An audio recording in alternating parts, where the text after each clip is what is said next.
Persuni li jibatu mill-kundizzjoni tal-Parkinsons jgħaddu minn diffikultajiet kbar għal snin twal. Dan hekk kif il-kundizzjoni taffettwa n-nervituri fil-moħħ tal-persuna u twassal biex wieħed ikollu roda, ebussija jew diffikultajiet fil-movimenti. Kundizzjoni li m'hemmx kura liha iżda li jeżisti trattament li jgħin biex inaqqas is-sintomi tagħha.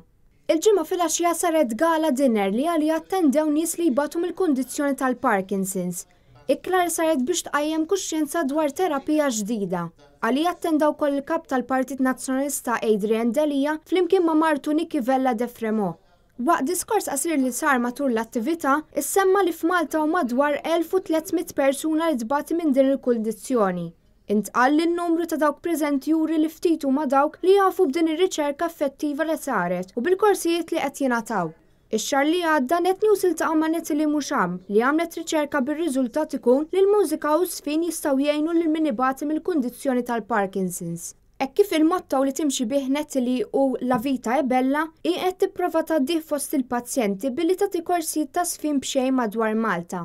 Terapija li biha wieħed iħossu aħjar filwaqt li jgawdi s-sabiħ tal-ħajja f'sens ta' komunità. Preżenti kien hemm ukoll il-membru parlamentari tal-Partit Nazzjonalista Ivan Bartolo.